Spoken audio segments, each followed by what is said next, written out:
दुनिया के सबसे अलग-थलग देश नॉर्थ कोरिया को लेकर अक्सर बहुत सी बातें और अफवाहें सुनने को मिलती हैं। लेकिन आज के इस एक्सप्लेनर में हम केवल ठोस तथ्यों, ऐतिहासिक संदर्भों और आज की ग्राउंड रियलिटी के आधार पर इस रहस्यमयी देश का एक डीप एनालिसिस करेंगे। ये समझना बहुत जरूरी है कि ये देश आखिर काम कैसे करता है, क्योंकि इसकी नीतियां और इसका इतिहास सच में पूरी दुनिया की जियोपॉलिटिक्स को प्रभावित करता है। तो चलिए गहराई से समझते हैं। इस विश्लेषण को हम 5 प्रमुख हिस्सों में बांटकर देखेंगे। पहला, विभाजित प्रायद्वीप की उत्पत्ति। दूसरा, किम राजवंश और उनका शासन। तीसरा, उनकी विचारधारा और समाज पर नियंत्रण। चौथा, अर्थव्यवस्था और लोगों का दैनिक जीवन। और अंत में उनकी सैन्य प्रथम नीति और वैश्विक स्थिति। तो आइए सीधे पहले भाग की ओर बढ़ते हैं, विभाजित प्रायद्वीप की उत्पत्ति, या कहें कि कैसे इतिहास ने एक ही राष्ट्र को 2 हिस्सों में बांट दिया। किसी भी आधुनिक देश को पूरी तरह समझने के लिए 20वीं सदी की उन घटनाओं को समझना बहुत जरूरी है जिन्होंने आज की सीमाओं को आकार दिया। दशकों तक बाहरी ताकतों के कब्जे और महाशक्तियों की राजनीति ने मिलकर इस स्थायी विभाजन को जन्म दिया। 1910 में जापानी कब्जे से शुरुआत हुई।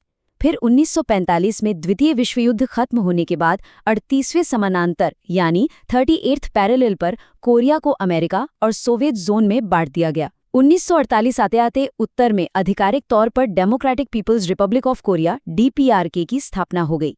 इसके ठीक बाद 1950 में एक विनाशकारी कोरिया युद्ध छिड़ गया, जो आखिरकार 1953 में एक युद्धविराम और डीमिलिटराइज्ड जोन DMZ बनने के साथ रुका।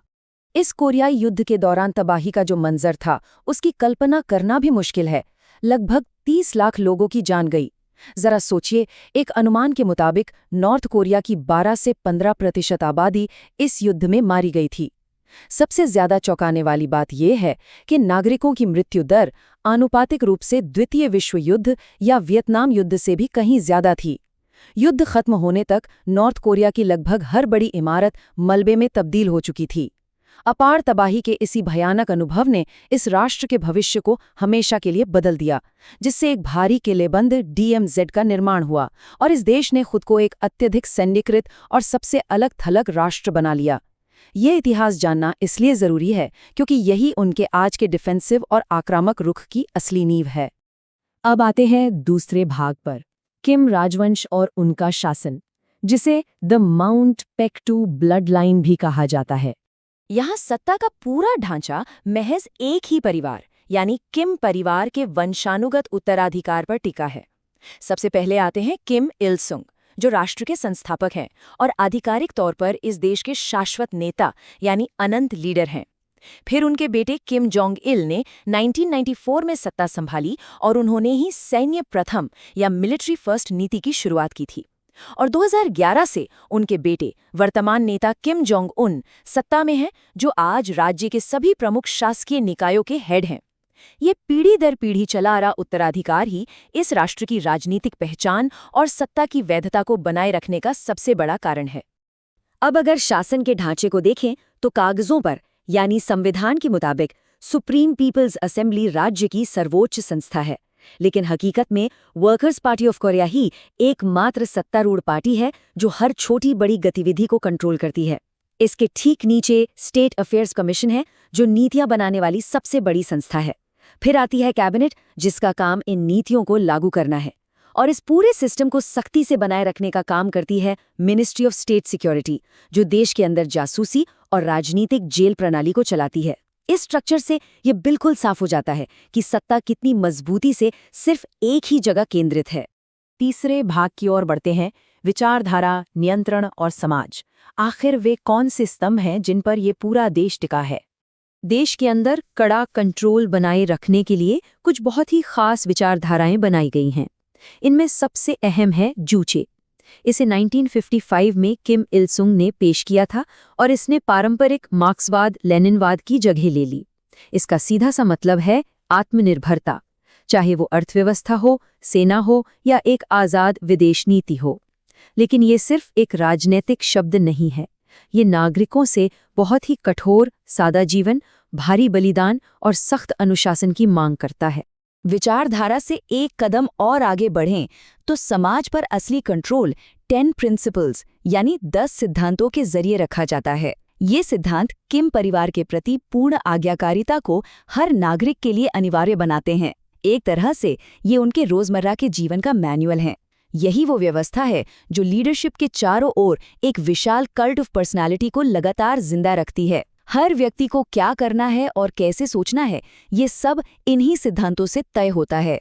ये कंट्रोल सिर्फ दिमागी नहीं है, बल्कि समाज की बुनावट में ही डाल दिया गया है। इसे समझने के लिए सोंगबुन जाति व्यवस्था को देखना होगा। ये सिस्टम तय करता है कि आपकी 3 पीढ़ियां सरकार के प्रति कितनी वफादार रही हैं। 1958 के डेटा से इसे आसानी से समझा जा सकता है। करीब 25% लोग कोर क्लास में आते हैं, जो स्वतंत्रता सेनानियों और मजदूरों के वंशज हैं। इन पर सरकार सबसे ज्यादा भरोसा करती है। 55% लोग वेवरिंग क्लास या औसत नागरिक हैं, जिनकी वफादारी पर हमेशा नजर रखी जाती है। और आखिर में 20% वो लोग हैं जिन्हें हॉस्टाइल या शत्रु वर्ग माना जाता है। इन्हें सरकार के लिए खतरा या आलोचक माना जाता है और इसी वजह से इनके लिए अच्छी शिक्षा या नौकरी के दरवाजे लगभग बंद ही रहते हैं। धर्म के मामले में स्थिति और भी दिलचस्प है। वैसे तो संविधान नाम मात्र के धार्मिक आज़ादी की बात करता है, लेकिन 2020 के आंकड़े बताते हैं कि लगभग 73% आबादी किसी भी धर्म को नहीं मानती। बाकी बचे लोगों में से 13% चोंडोइज्म और 12% ओझावाद का पालन करते हैं। बौद्ध धर्म या किसी अन्य धर्म का नामो निशान तक नहीं है। ऐसा इसलिए है क्योंकि बाहरी प्रभाव और धर्मांतरण पर पूरी तरह बैन है। सच कहा जाए तो वहां राज्य की विचारधारा ही उनके लिए इकलौता धर्म है।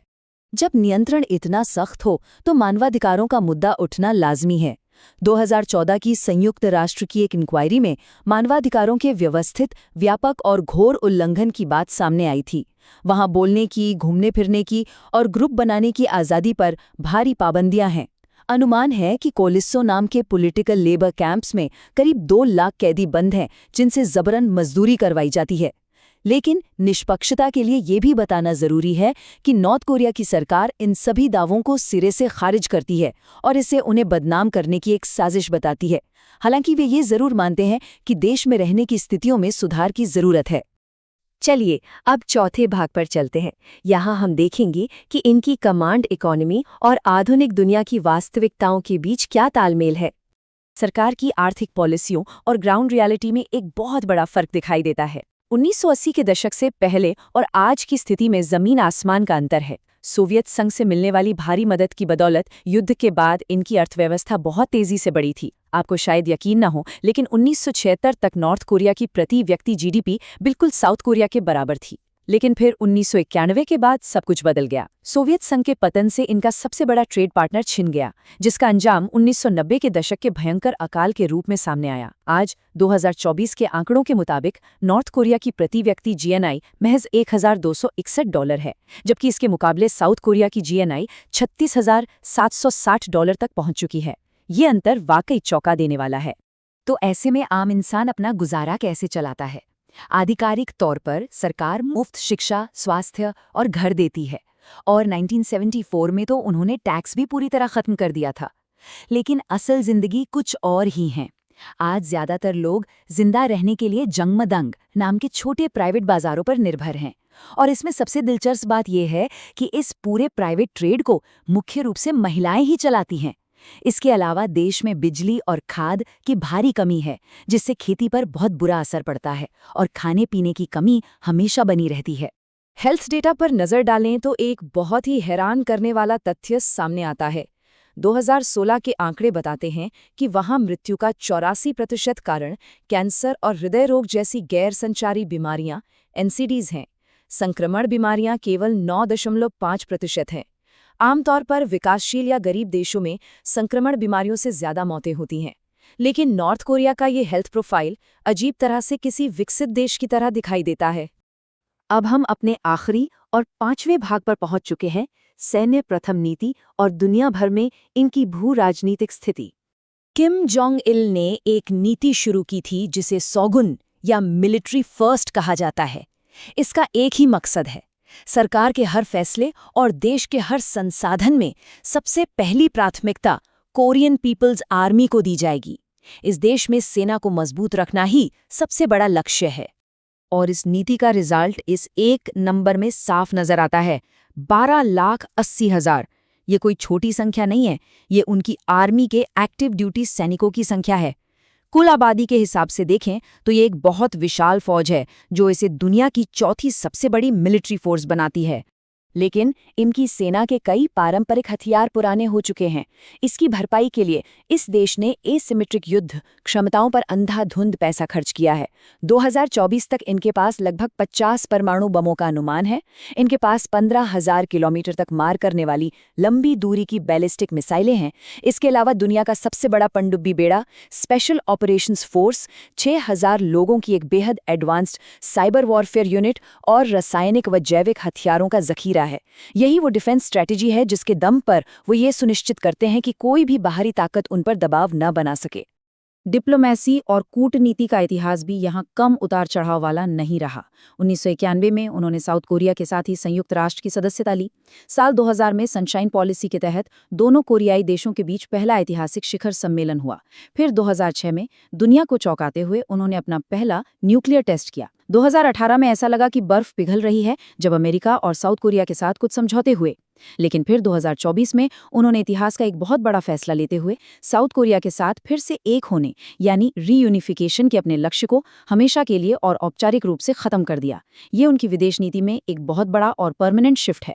इन सभी अहम बातों और फैक्ट्स को देखने के बाद आखिर में एक बहुत बड़ा सवाल हमारे सामने आता है। एक तरफ देश के अंदर लोगों के अपने प्राइवेट बाजार बढ़ रहे हैं और दूसरी तरफ रूस जैसी शक्तियों के साथ नए गठबंधन बन रहे हैं।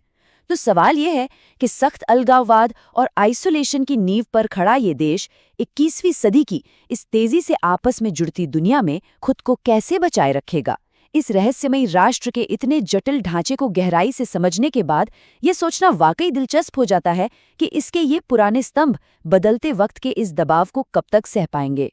इस खास एक्सप्लेनर में हमारे साथ इस सफर पर चलने के लिए बहुत बहुत शुक्रिया।